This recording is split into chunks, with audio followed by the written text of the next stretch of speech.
Tapi kok jasadnya Sultan Selim kedua ditaruh dalam lemari pendingin? Nah, hal ini itu dilakukan supaya mengamankan kekuasaan anaknya, teman-teman. Apakah dia ini meninggal karena sakit? Karena waktu itu dia meninggalkan pada usia 60 tahun. Atau apakah dia memang diracuni? Assalamualaikum warahmatullahi wabarakatuh. It's Rita and welcome back to Cerita.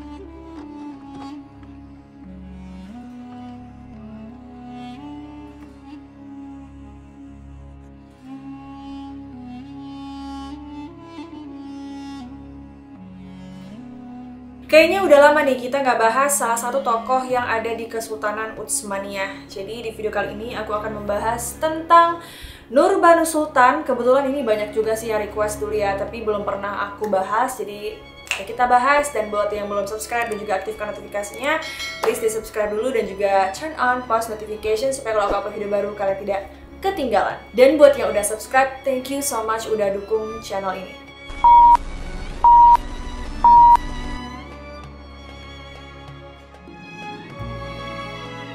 Nurbanu berpengaruh dalam perkembangan pembangunan dan sistem politik kerajaan Ottoman. Dia merupakan seorang gadis yang berasal dari Pulau Paros, Republik Venesia, yang saat itu wilayahnya masih menjadi bagian dari Yunani. Nurbanu menjelma menjadi permaisuri yang paling disukai oleh Sultan Selim kedua di Kesultanan Utsmaniyah, Turki. Nurbanu naik menjadi permaisuri saat anak laki-lakinya dari Sultan Selim kedua diangkat menjadi putra mahkota. Anak laki-laki tersebut kelak akan menggantikan sang ayah menjadi Sultan Ottoman dengan gelar Sultan Murad III. Saat itulah Nurbanu diangkat menjadi ibu suri kerajaan yang lebih dikenal dengan Valide Sultan pada 1566 Masehi. Nurbanu lahir pada 1525 Masehi. Menurut catatan Venesia, Nurbanu memiliki nama kecil Cecilia Venier Baffo Olivia. Dia merupakan anak dari Niccolo Venier, yaitu seorang Lord of Paros bernama Violante Baffo. Nurbanu juga merupakan keponakan dari Duke of Venetia, Sebastiano Venier. Saat kerajaan Ottoman Turki menaklukkan Paros, Nurbanu diambil menjadi selir Sultan Selim kedua, dan dia pun resmi menjadi harem kerajaan Ottoman. Cecilia yang tadinya beragama Katolik kemudian menganut agama Islam, dan namanya pun diganti menjadi Afifah Nurbanu. Kisah lain tentang Nurbanu didapat dari surat Sultanah Safi yang dikirim untuk The Most Serene Republic Venesia. Di surat itu terdapat tanda tangan Baffo, ibu dari Mehmed III, yang menceritakan Nurbanu bernama asli Rahel dan ayahnya bernama Joseph yang berasal dari Spanyol. Jadi mungkin kayak ada dua versi gitu ya tentang asal-muasal dari Nurbanu. Nah, Nurbanu ini menjadi selir pada usia 12 tahun pada 1537, dan dia pun kemudian menjadi permaisuri kesayangan Sultan Selim kedua dan melahirkan 3 anak perempuan dan juga 1 anak laki-laki. Dan setelah menjadi permaisuri, dia pun menjadi kepala harem kesultanan. Meskipun Sultan Selim kedua ini punya selir lain, tapi Nurbanu tetap menjadi istri yang paling disayang karena kecantikan dan kecerdasannya. Selama menjadi permaisuri, Nurbanu juga mendampingi suaminya sebagai seorang penasihat. Bahkan saat Sultan Selim kedua wafat pada 1574, Nurbanu setia mendampingi jasadnya dan memasukkannya ke dalam lemari pendingin sambil menunggu anaknya kembali. Dan sepeninggal suaminya, Nurbanu bersama Wazir Agung Sokolu Mehmed Pasha menjabat sebagai kepala penasihat Murad III. Tapi kok jasadnya Sultan Selim kedua ditaruh dalam lemari pendingin? Nah, hal ini itu dilakukan supaya mengamankan kekuasaan anaknya, teman-teman. Jadi orang-orang tuh taunya Sultan Selim kedua tuh masih hidup. Nanti setelah anaknya itu sampai di istana, barulah anaknya tuh diangkat menjadi sultan dan diumumkan Sultan Selim kedua ini meninggal dunia. Nurbanu juga bisa dibilang sangat pintar ya dalam bidang politik.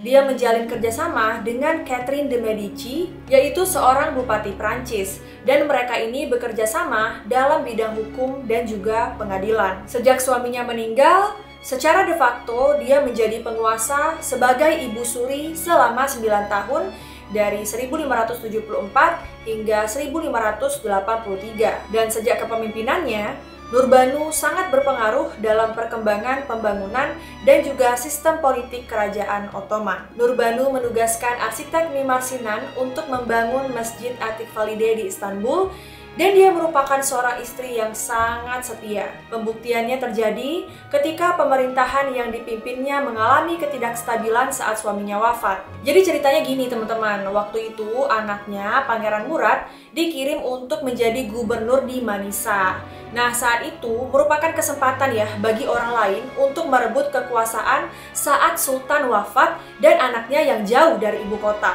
Nah, karena Nurbanu menyadari hal ini, makanya dia mengambil tindakan dengan cepat. Dia menyembunyikan jasad suaminya dalam lemari pendingin sebagai cara untuk mempertahankan kekuasaan, sehingga orang lain menganggap Sultan masih hidup. Keamanan dan juga kerahasiaan harem kesultanan merupakan yang paling penting dan harus dijaga ketat saat itu. Dan selama 12 hari, Nurbanu mampu menjaga rahasia ini sampai anaknya kembali. Nurbanu kemudian menjadi ibu suri, yaitu posisi tertinggi seorang wanita di Kesultanan Ottoman. Dia menjadi sosok yang tangguh dan juga berpengaruh luas dan dikenal menjadi pionir adanya Kesultanan wanita. Namun, seberapa tinggi pun jabatan seorang wanita, ruang geraknya tetaplah terbatas. Kemudian, dia bekerja sama dengan Esther Handali, yaitu pemilik toko perhiasan, sebagai pembawa pesan untuknya. Namun, dengan kemampuannya dalam memimpin Ottoman, hal itu jadi menimbulkan kebencian dari kerajaan lain.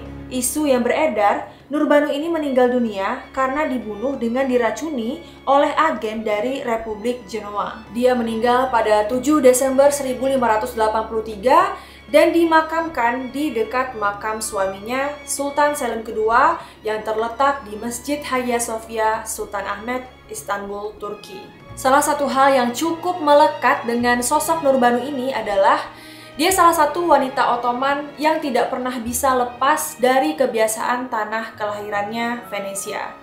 Banyak sisi dalam diri Nurbanu yang sangat mencirikan dirinya berasal dari Venesia karena dia memang tidak pernah bisa melepaskan identitas asal dirinya. Nah, itu dia teman-teman sedikit cerita tentang Nurbanu Sultan. Kalau soal kematiannya sebenarnya masih banyak diperdebatkan ya, apakah dia ini meninggal karena sakit, karena waktu itu dia meninggalkan pada usia 60 tahun, atau apakah dia memang diracuni. Tapi sih orang-orang percaya kalau dia ini meninggal karena sakit ya, bukan karena diracuni.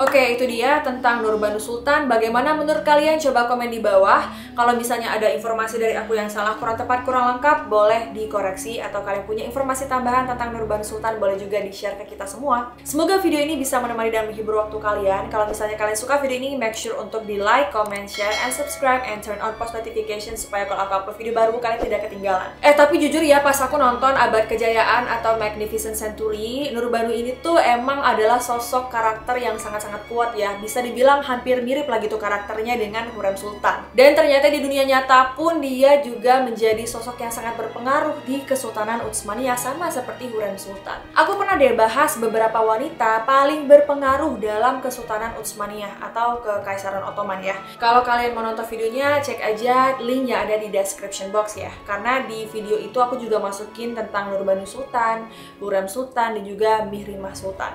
Okay guys, that's all for today's video. Thank you so much for watching. I love you all and I'll see you in my next video. Bye guys!